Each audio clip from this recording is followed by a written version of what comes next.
Take a look at this awesome panel that I found.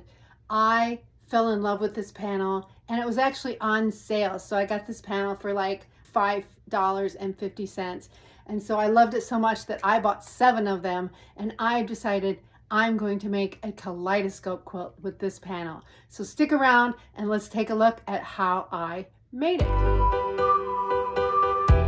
Okay, so I've got all 6 of my panels ironed as best that I could, and they're all laying on top of each other, all 6. Now the first thing you want to make sure of is to make sure that you have a nice fresh blade in your rotary cutter, because you're going to be cutting through 6 layers of fabric, and you want these cuts to be as exact as you can get them. So that's all done for me. So if you need to go change your rotary blade, do it now.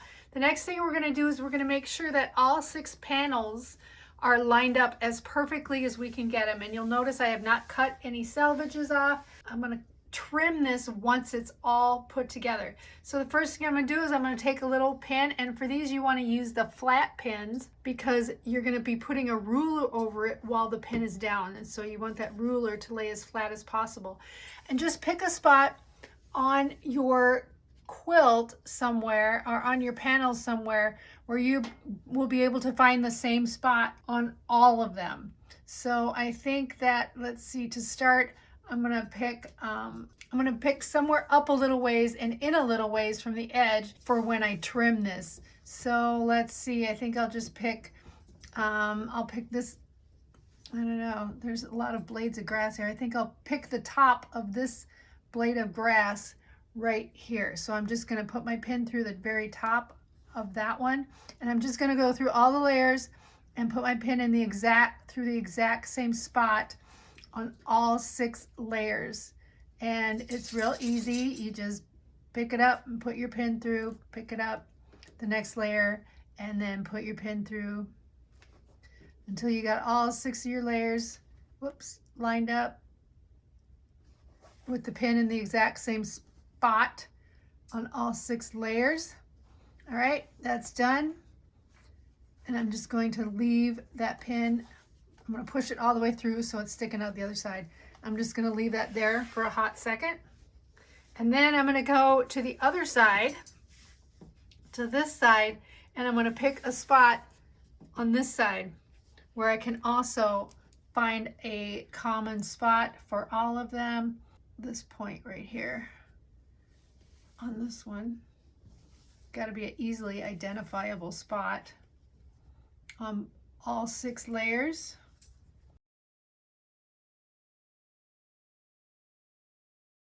There.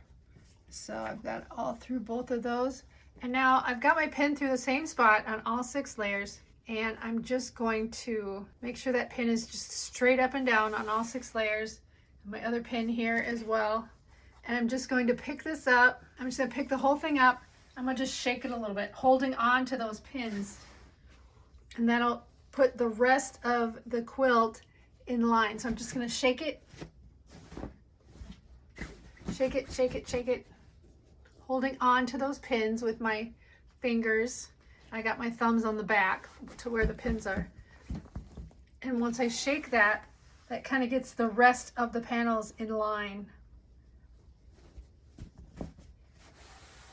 And then once I know that they're all in line, I'm just going to pin it. So my flat pin is down. And I usually have my pins going this way because I'm going to cut this way. If you want to cut the long way, then you'll want to make your pins going the long way.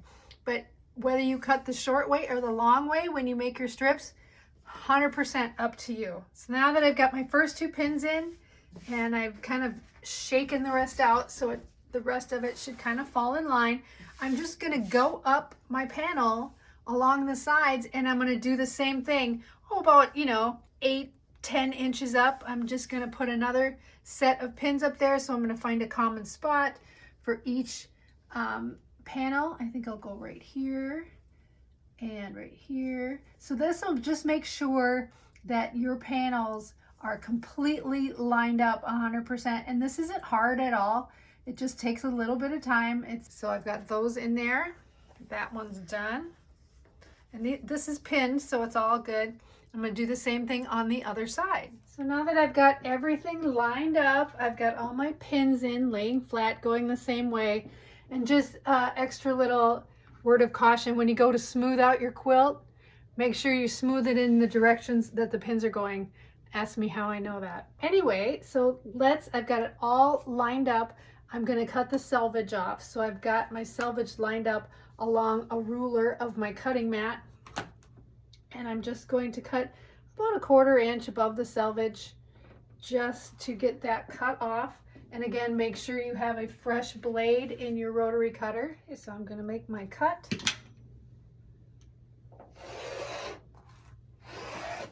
So I've got this nice straight edge and my quilt is perfect.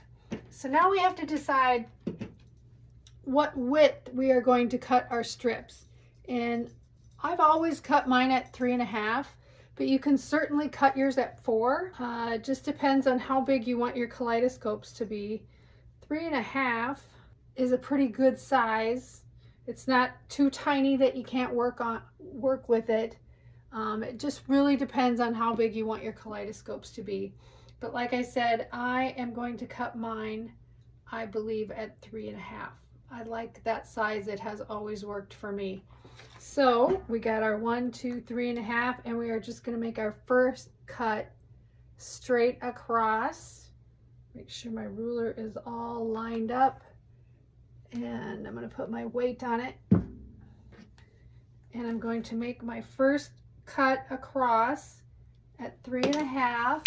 I'm going to press harder with my rotary cutter and put that back on there. So I've got my first strip. It's still got a pin in it, so I know it's all lined up, all nice and pretty. The next thing I'm going to do is I'm going to take my 60-inch ruler and I'm going to start at one end. I'm going to take the pin out because I know that it's all lined up the way it's supposed to be.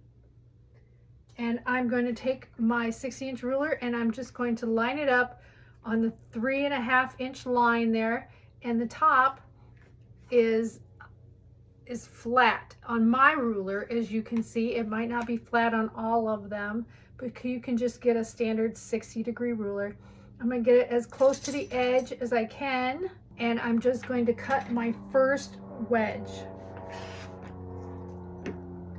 There we go. And now I'm going to cut the other side of that, so I have my 60-degree triangles. And then I've got a little scrap piece here that I'm going to save just because I want to. And so I'm going to cut my whole strip like that. I'm just going to leave the piles where they are. I'm going to flip my ruler over, put that line on 3.5. And if you have to make a fresh cut to even out your sides, that's fine. There's nothing wrong with that. And I'm just going to go down the strip and I'm going to cut my triangles just like that. I'm going to just leave them in piles over here when I'm done cutting. I'm going to cut the whole strip first. And I like to work a strip at a time. I don't cut my whole panel into strips and then cut all my strips at the same time. I like to break up the monotony just a little bit. That just makes me happy, but you can do it however you want. And once we get all these cut, we're gonna turn them into little kaleidoscopes. It's gonna be so fun. Now these might not be that exciting because they're just kind of all one color, but in the grand scheme of things, they will be amazing. But you'll see when we start putting them together that it is phenomenal. Just makes me so happy. These are my favorite kinds of quilt. And they're actually quite easy to make. They're not that hard. They're not that hard at all. I think this will be like the 5th or 6th one that I've done. They're so easy, but they look like they're hard. And those are the best kind of quilts to make.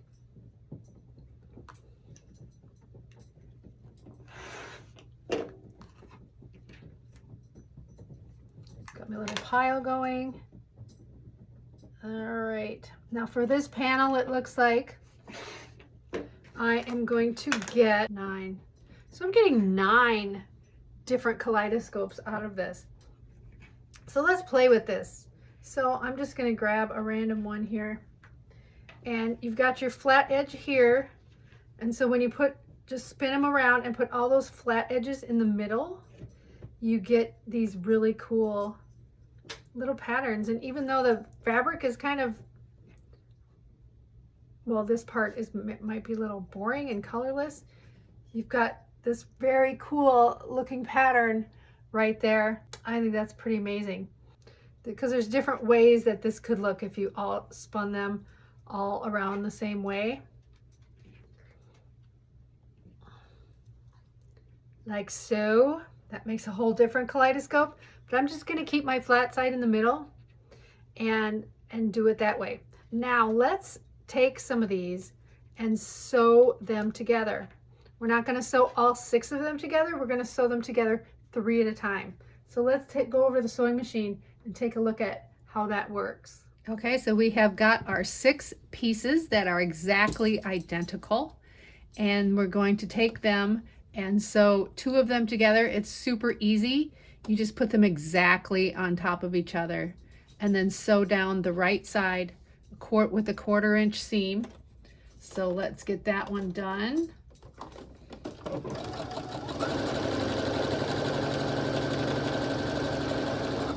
And then I like to chain piece mine, so I'm going to take 2 more and do the same thing. Just lay them exactly on top of each other and sew down that side 1/4 inches.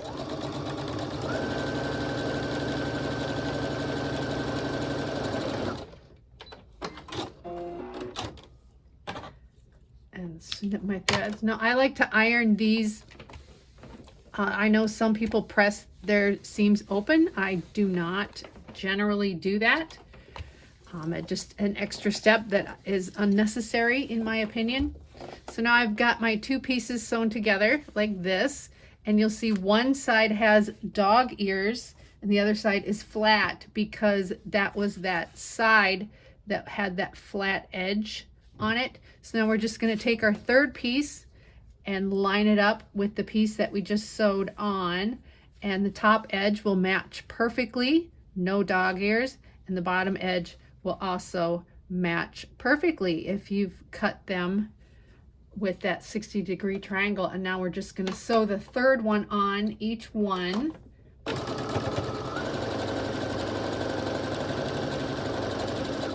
And the same thing with this one. Just line that up perfectly there, sew it on.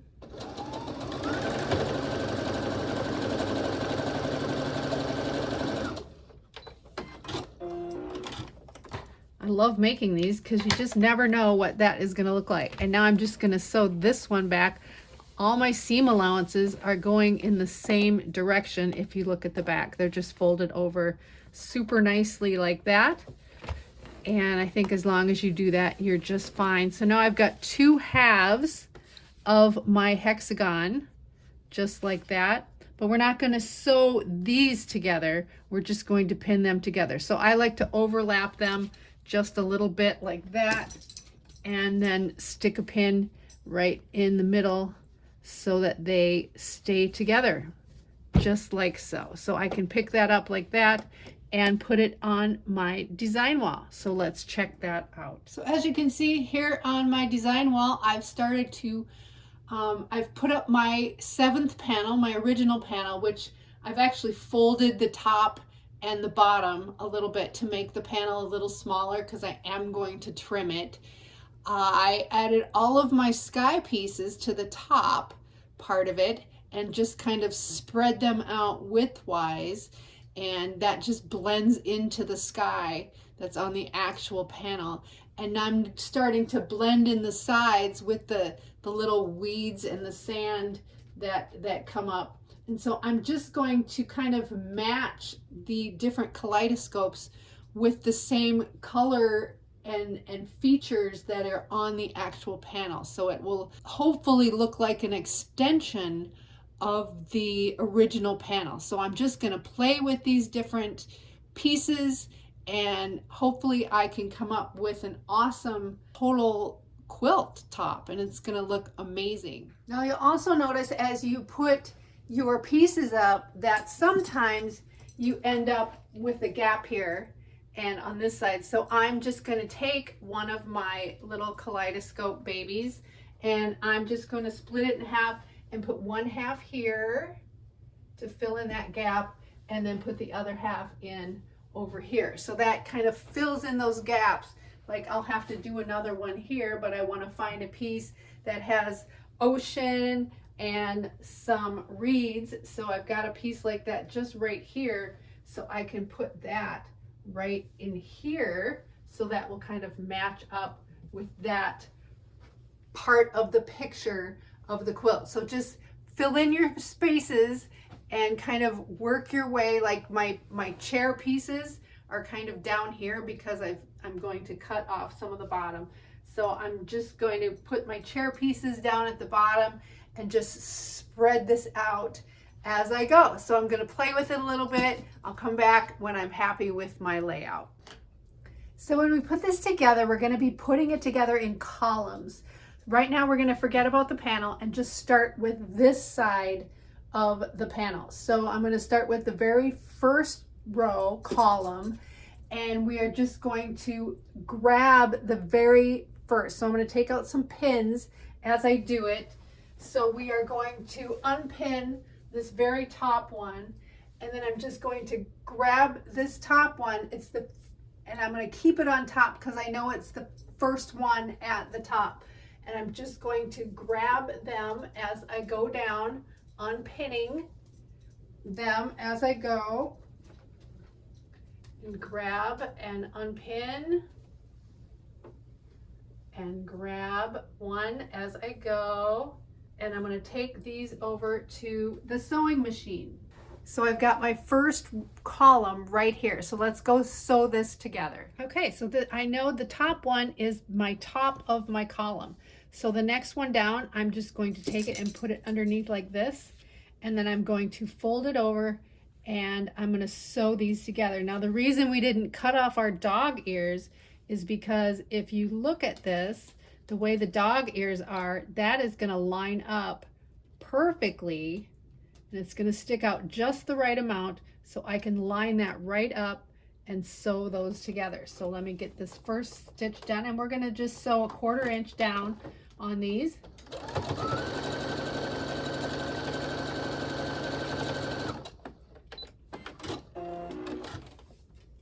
And if you do it right, that seam will come down right where that intersection is of those dog ears. And so I'm going to open it back up and press it. And then I'm just going to work my way right down that line.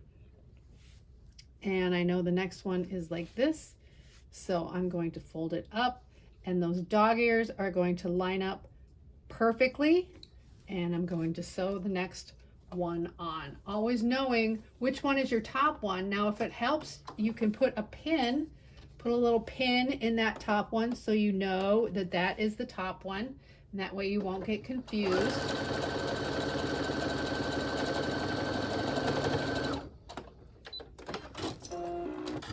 I do that sometimes, that helps me. And I'm just going to press all my seams going in the same direction. In this case, I'm going to press them going towards the top. And so when you do that this way, that is going to help you.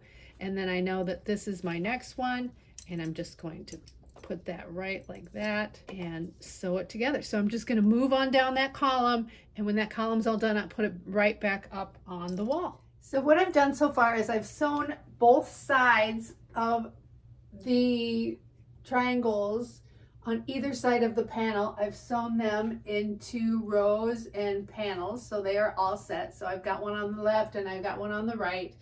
I've also got one, I'm doing one row on top of the panel, so I've sewn that together, and I ended up doing 2 rows along the bottom, and I've already attached that to the bottom of the panel.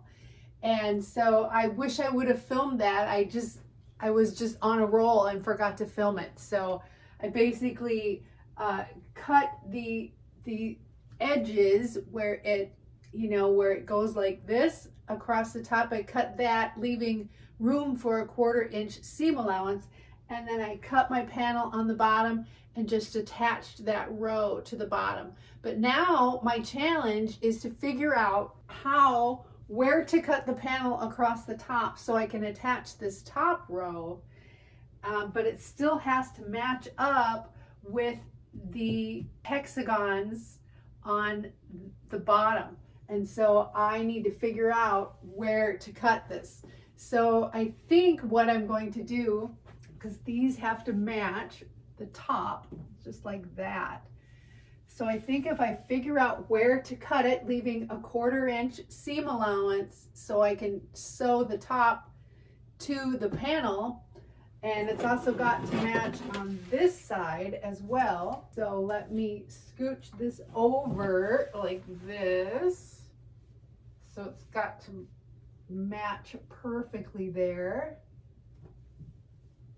Like this. Okay, stay.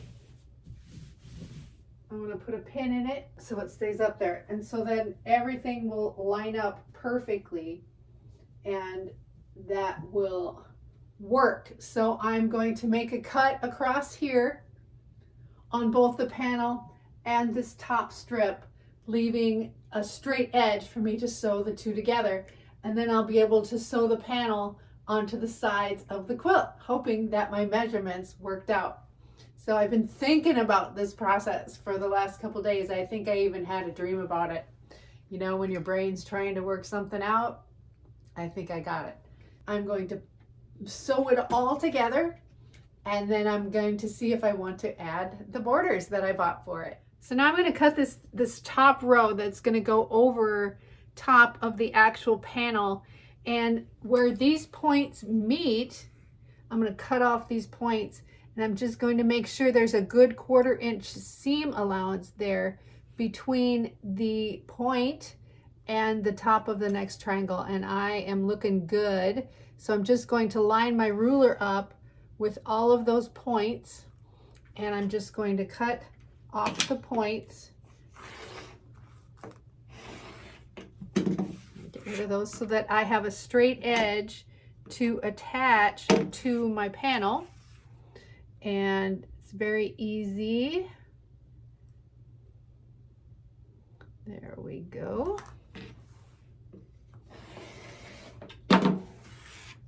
Okay, so now I can attach the top of my panel to this piece and we will be good to go. And it's just like a normal straight edge. I've already cut the top of my panel, so I'm just going to put these right sides together like this and sew that together, and hopefully if my calculations are right, then that will match up perfectly with the rest of the quilt. So cross your fingers and sew, my motto for life. So everything's sewn together, and now to trim this, I'm just going to lay my ruler along the V's of all of these, and that will leave me a nice straight edge. You can also line a line on the ruler up against a seam, because you will have seams going this way. And so I am just carefully lining that up and cutting along there.